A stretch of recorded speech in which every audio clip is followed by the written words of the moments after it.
하나님의 아들이 2000년 전에 유대인에 오셔서 자기의 맡은 사명을 완전히 완수하셨다. 그 완수하신 것이 뭔가? 내가 성경을 읽어보고 되새김질하고 다시 읽어보고 다른 말씀이 아니에요. 내가 떠나가는 것은 내가 임의로 떠나가는 것이 아니다. 사도들에게 증거한 말씀 그거잖아요. 제자들에게 내가 육신을 벗고 세상을 떠나가는 것은 내가 임의로 결정하는 것이 아니다. 정해진 것이다.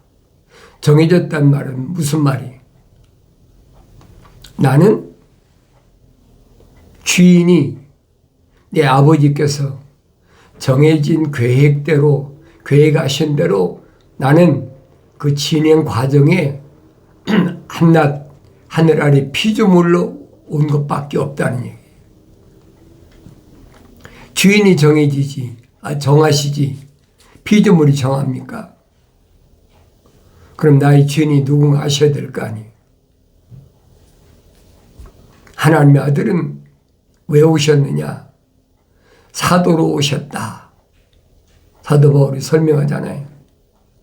하나님의 아들은 하나님 아버지의 사도시다. 말씀을 전달하는 분이다. 하늘의 대사다. 하나님의 아버지께서 특별히 보내신 대사라는 거예요. 인류의 역사에 하나님의 아들을 대신한 사람은 아무도 없어요. 왜 그러느냐? 그분은 성령으로 잉태하신 유일하신 분이다. 성령으로 잉태하셨기 때문에 그분에게는 점과 흠이 없어요. 그분에겐 하자를 발견할 수가 없어요. 그분에게는 계명이나 율법을 들이대도 아무 흠이 없는 분이야. 성경이 그 말씀해 주고 있거든요.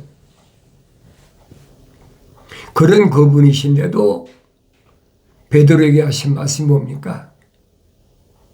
페트로스, 너는 돌들 중에 하나야. 내가 이 반석 위에, 내 이름 위에 내 교회를 세우시겠다.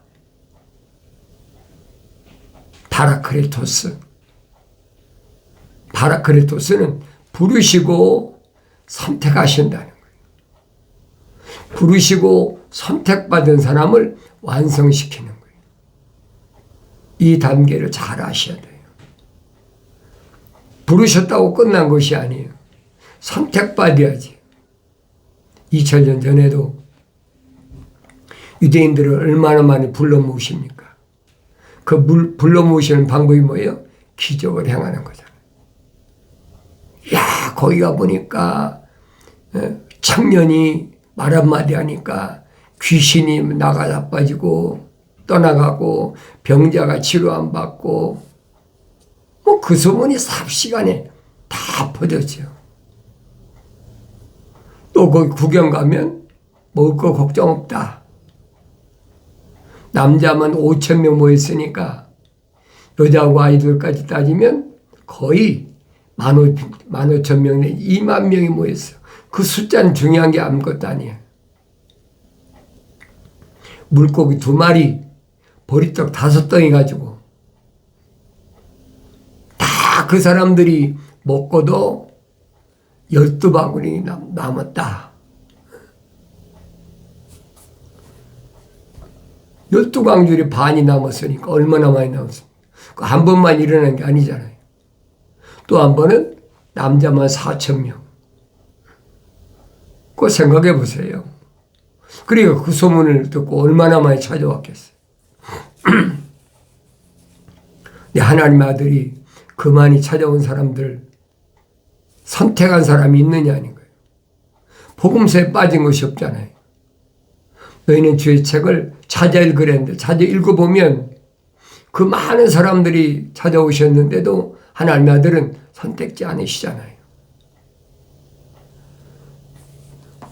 수고스럽게 남유다나 북이스라엘을 구석구석 다니실 이유가 뭐가 있습니까?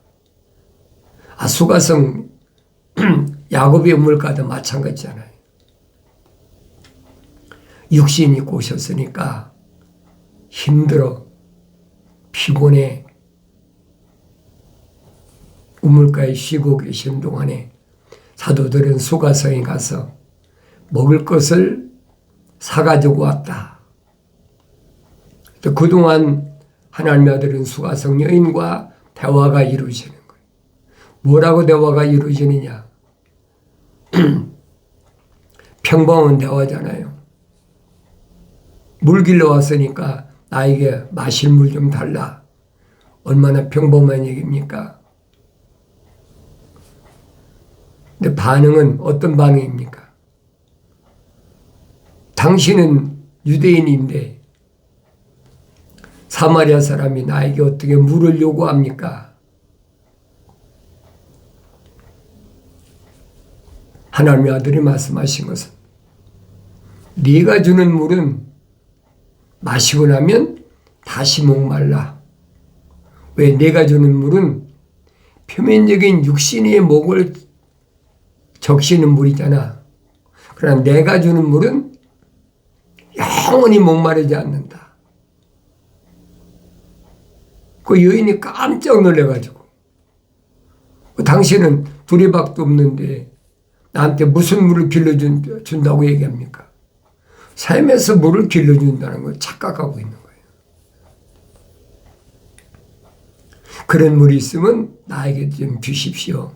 왜냐하면 내가 물 길러 한낮에 태양빛에 여기까지 수고하지 않고 영원히 목마르지 않으면 물 길러 이유가 없잖아요. 수고할 이유가 없잖아요.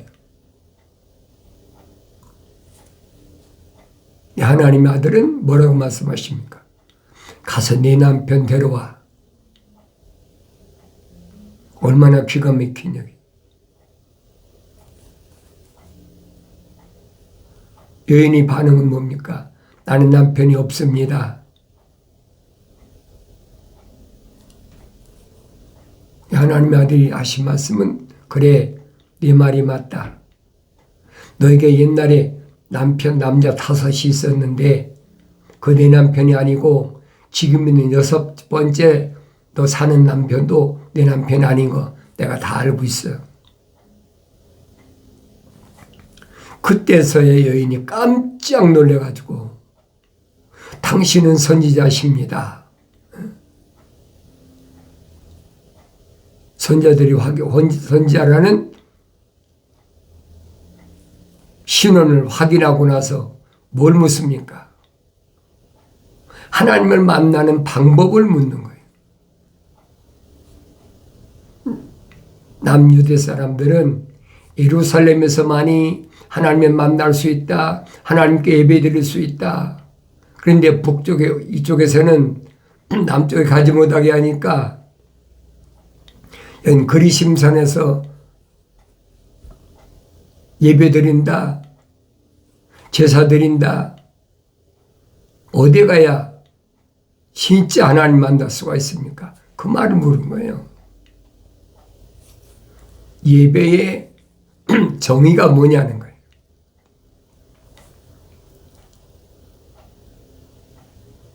그러니까 하나님의 아들이 말씀하신 게 뭐예요?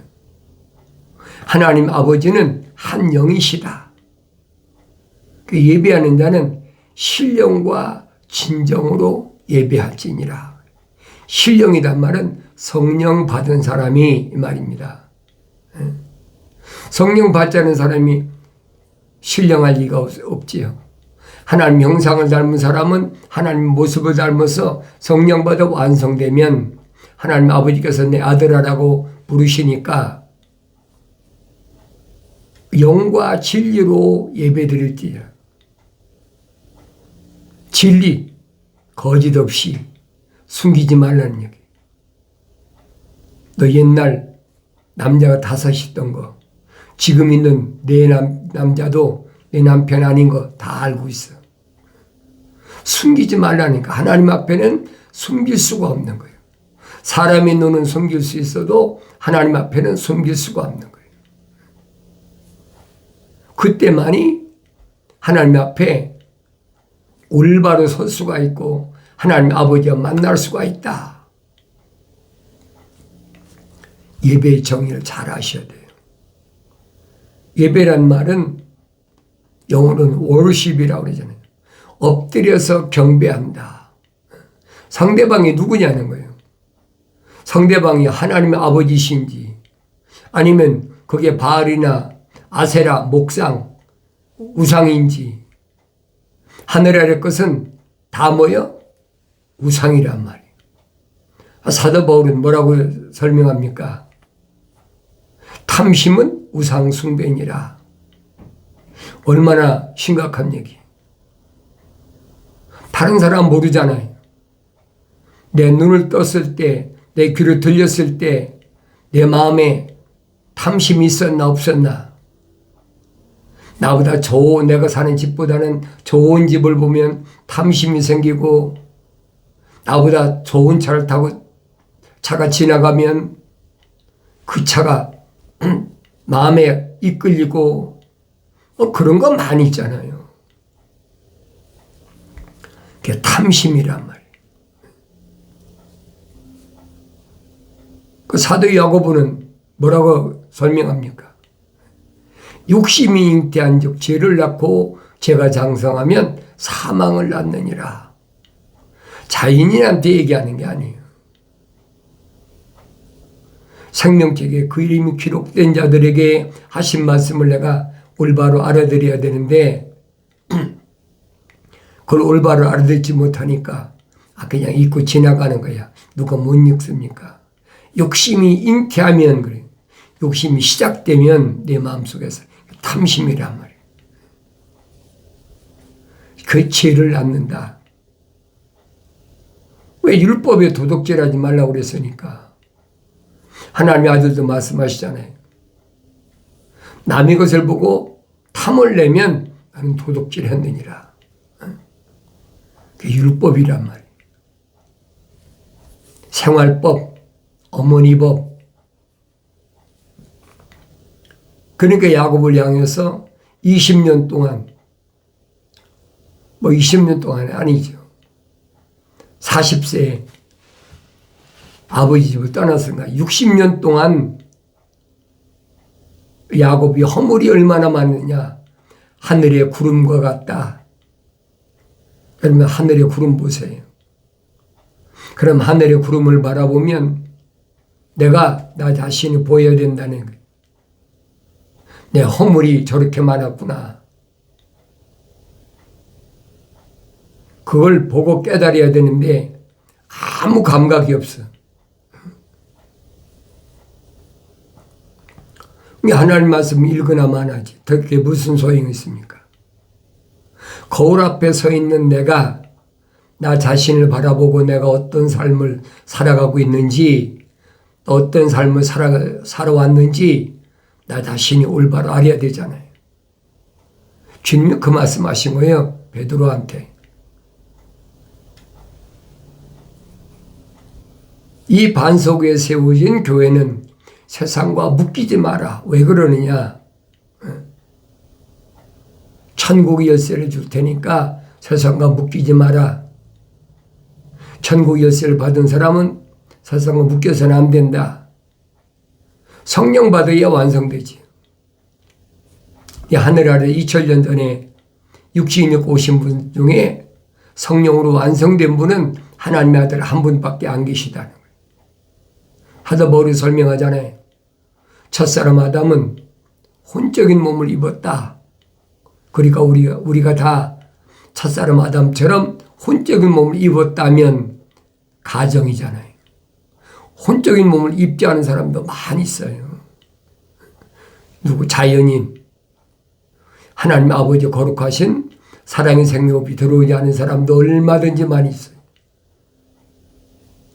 그런 사람은 해당이 안 되는 거예요. 첫사람 아담처럼 혼적인 몸을 입은 사람은 어떤 모습입니까?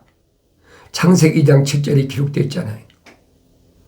하나님께서 흙으로 사람을 빚으시고 콧구멍에다 하나님의 거룩하신 생명호흡을 후 불어넣으셨다. 사랑의 생명이 거룩한 호흡을 후 불어넣으시니까 그 사람이 하나의 살아있는 혼이 됐다. A living soul. 살아있는 하나의 혼이 됐다. 그게 혼적인 사람이라는 얘기.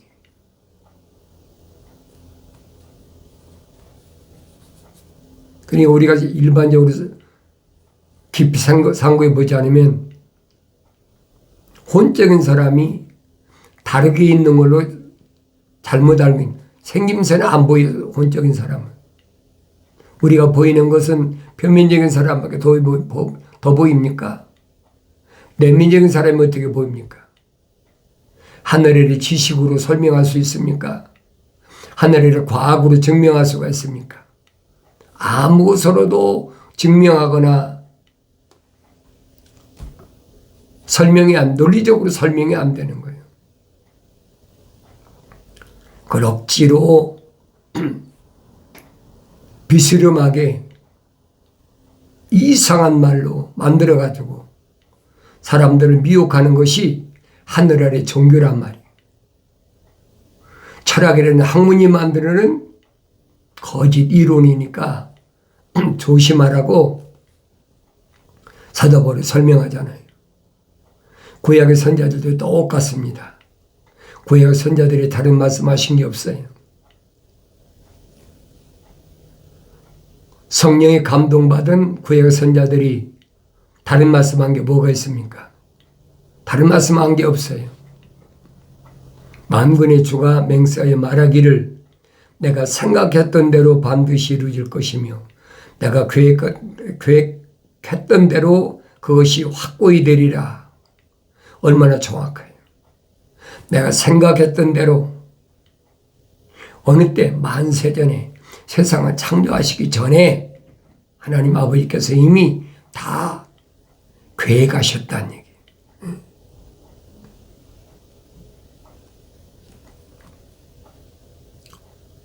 그러니까 이런 말씀을 알아야 내가 하나님 아버지께서 계획하신 창조의 계획, 그 구조가 어떻게 이루어졌는지, 그 시대마다 나타난 사람들이 다 다르잖아요. 그건 표면적인 사람이라는 얘기. 그건 아무 상관이 없어요. 하나님 아버지께서는 내면적인 사람, 흙으로 빚으시고 콧구멍에다가 하나님의 생명을 후 불어넣으셨다. 그러니까 그 사람이 살아있는 하나의 혼이 됐다. 얼마나 정확히. 쉽잖아요. 어려운 게 뭐가 있습니까? 하늘의 지식이 왜 필요합니까? 철학과 과학이 왜 필요합니까? 아무짝에도 쓸모없는 거예요, 그거. 왜 그렇습니까? 그건 하늘 아래 거예요. 표면적인 흙으로 된 사람을 미혹하기 위해서 만든 루시퍼가 만든 함정이란 말이에요. 부비추랩이라고 그러잖아요. 덫이라, 우리말 덫이라. 그물이라. 교묘하게 접근해 오는데 그게 어렸을 때부터 익숙하게 성장한 내가 거기에 발목이 잡혀서 벗어나지 못하는데 하나님의 아들은 말씀하신 묶이지 마라. 묶이지 마라. 묶이는 게 뭐예요? 철학과 과학에 묶이지 말라는 얘기. 끊임없이 도전해 오거든요. 뭘로?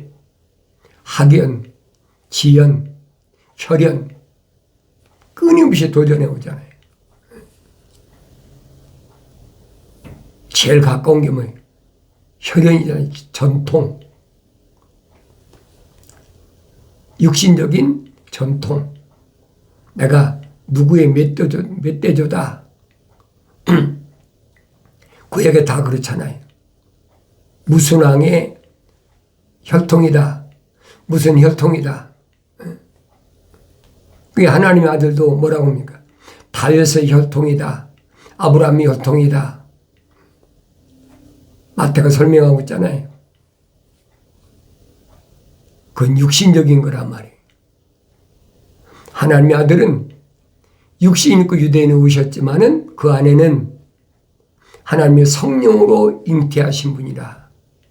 성경이 얼마나 정확히 설명해 주고 있어요. 내가 성령 바뀌기는 알아들을 수가 없어요. 이런 것들은 창조주 하나님 아버지께서 계획하신 것이다.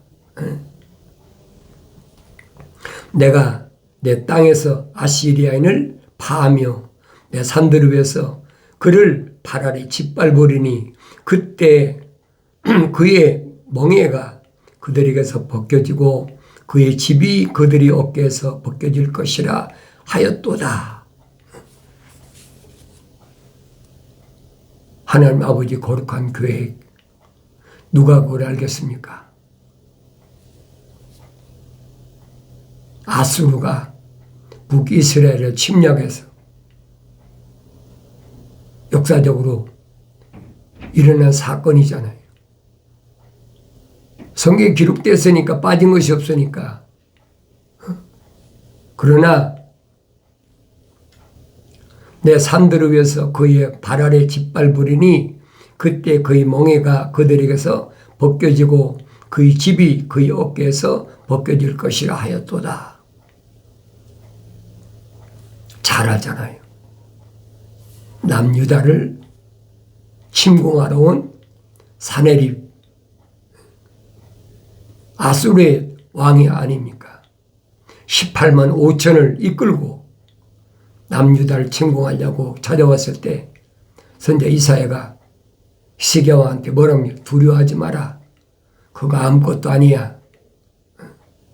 하나님 다 계획하신 거니까 두려워하지 마라.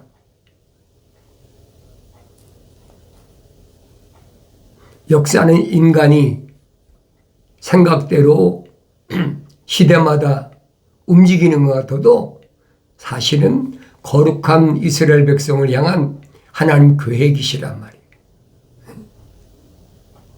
이스라엘의 나라는 모델이 하네. 거룩한 자, 거룩한 자를 향한 하나님 아버지의 거룩한 뜻이 무언가를 성경을 통해 내가 목격해야 된다는 거예요. 눈이 뜨여져야 보일 수가 있죠. 귀가 열려져야 들려질 거 아닙니까? 이것이 온 땅에 대해 계획한 목적이며 그랬죠. 온 땅에 대해 둥근 지구, 200개 이상의 국가, 200개 이상의 언어, 200개 이상의 족속, 200개 이상의 백성들이 있는데 그들을 향한 하나님 계획이시란 말이에요. 그 말씀을 읽었으면 그 말씀을 깨달아야죠. 이것이 모든 민족들을 향해 펴진 손이라. 하나님 아버지께서 모든 민족들을 향해 펴진 손이시라는 거예요. 토기장이 그분의 마음이죠. 어떤 것은 귀한 그릇, 어떤 것은 천한 그릇 만들 권한이 없으시겠느냐. 성령 받아서 눈이 떼어진 사도 바울이 증거한 말씀이잖아요. 만군의 주가 계획하셨으니 누가 그것을 취소하며 그의 손이 펴졌으니 누가 그것을 돌이키랴. 아무도 돌이킬 수가 없어요. 여러분 그걸 알면 내가 창세기 1장부터 요한계시록 22장까지 어려운 것이 하나도 없다. 하나님 아버지께서 계획하신 것이 진행 중이다. 하나님의 아들도 선포하시잖아요. 아버지께서 일하시니 나도 일한다. 하나님 아버지께서 계획하신 그 거룩한 계획이 진행되고 있으니까 나도 하나님의 아들로서 내가 뭘 하느냐. 생명책의 그림 기록된 자들을 선택하는 것이 하나님 아버지께서 나를 세상에 보내신 목적이다. 그 목적을 완수하는 거예요. 수가성에 가셨을 때 사도들이 수가성에서 사온 음식을 가져 선생님 잡수십시오. 하나님의 아들이 밝히시잖아요. 나에게는 너희들이 알지 못하는 먹을 음식이 따로 있다. 궁금하잖아요. 같이 동행하셨는데. 그러니까 제자들이, 사도들이 뭐랍니까? 누가 우리 선생님에게 먹을 음식을 따로 갖다 드리셨나? 갖다 드렸나? 잡수실 걸 누가 갖다 드렸나? 궁금해하고 수군거리니까 하나님의 아들이 선포하시잖아요. 내가 먹을 너희들이 알지 못하는 음식은 뭐냐? 하나님 뜻을 이루고. 하나님 뜻은 뭡니까? 사도 바울이 설명하죠. 하나님 아버지의 뜻은 이것이니 곧 너희 거룩함이라. 하나님 아버지 거룩한 생명이 들어간 사람들만 선택하시는 것이 하나님 아버지 아들로 이 세상에 오신 목적이란 말이에요. 그리고 그 뜻을 완성시키는 것이다. 완성시키는 게 뭐예요? 성령 받게 하는 거예요. 하나님 형상을 닮았으면 하나님 모습을 닮아서 완성돼야 된다. 얼마나 자연스러워요. 어려운 거 하나도 없잖아요. 그러니까 생명책의 이름이 기록된 사람, 사도들만 선택하시고 제자들만 선택하셨다. 예수 이름으로 기적을 행하고 와서 좋아가지고 자랑할 때 하나님의 아들은 사도들과 제자들의 정체성을 밝혀주시는데 뭐라고 밝혀주시느냐? 세상에 있는 영이 너희가 항복하는 거 기뻐하지 말라. 내가 하늘에서 악한 영이 떨어지는 거 봤다. 그것이 기뻐할 거 아니야. 너 이름이 생명책에 기록된 것을 기뻐해. 하나님의 아들이 선택한 사도들과 제자들의 정체성을 확실히 밝혀주잖아요. 그러니까 너희들은 세상과 왜 묶이지 마라. 응? 너희들은 다 천국의 것을 받은 자들이야. 세상과 묶이면 내 스스로 풀어야 돼. 응? 내가 풀어주지 않아. 이런 말씀을 내가 올바로 깨달아야 된다는 거예요. 그럼 내가 보여야 될 거 아니에요. 내가 세상에 태어난 것은 피조물의 생각대로 태어난 것이 아니다. 물론 외적인 거예요. 피조물의 생각대로 났겠지. 그러나 내적인 걸 설명하는 거예요. 나의 청망을 듣고 돌이키라 보라. 내 영을 부어서 내 말들을 알게 하리라. 약속하신 말씀이 마침내 이루어지길 바랍니다.